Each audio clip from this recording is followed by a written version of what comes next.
অনেকদিন পর আজকে আবারও একটা প্যাকেজ শ্যুটের জন্য বেরিয়ে গেছি। আজকে আমার একটা প্যাকেজ শ্যুট ছিল, বুকিং ছিল স্টুডিও। তো হ্যালো এভরিওয়ান, তোমরা সবাই কেমন আছো? আশা করছি সবাই ভালো আছো, সুস্থ আছো। আর আমি পিউস মেকওভার থেকে পিউ তোমাদের জন্য নিয়ে চলে এসেছি আরও একটা ভিডিও। আজকে একটা ছোট্ট মোটো ভ্লগ করেছি, সেটাই তোমাদের সাথে শেয়ার করছি। এখানে দেখো আমি স্টুডিওতে চলে এসেছি এবং অর্গানাইজারের কাছে যা যা মোটামুটি আমার ড্রেস জুয়েলারি নেওয়ার সেগুলোও নিয়েছি এবং মডেলও আমার চলে এসেছে। আজকে চলো ঝটপট করে আজকে লুকটা তোমাদের সাথে শেয়ার করব। এই হচ্ছে আজকে আমি একটা লুক রেখেছি বেঙ্গলি ব্রাইডের।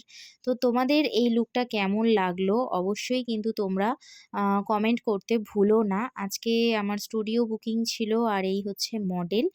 তো এরপরে দেখো আমরা দুজনেও একটু ভিডিও করে নিলাম। আর ও না একদম এই সিঁদুরটা লাস্ট পজিশনে পরিয়েছে, ওর টিকলিটা দিয়ে শ্যুট হয়েছে আর সিঁদুরটা আমি একটা ভিডিওর জন্য পরিয়েছিলাম। আর এখানে দেখো আমাদের লাস্ট মডেল শ্যুট চলছে। এরপরে আমরা আস্তে আস্তে বেরিয়ে যাব।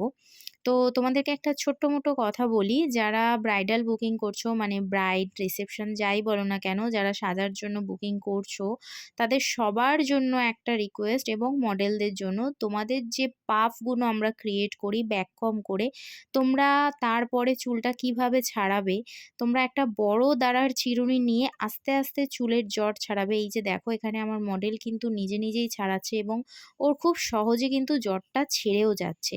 একদম আস্তে আস্তে ছাড়াবে, তাহলে দেখবে চুলটা ভাঙবেও না, নষ্ট হবে না। তো এই দেখো আজকে আমার তো সমস্ত কিছু কাজ কমপ্লিটও হয়ে গেছে আর এই যে বাড়িও চলে আসছি। তো ভিডিওটা কেমন লাগলো অবশ্যই জানিও।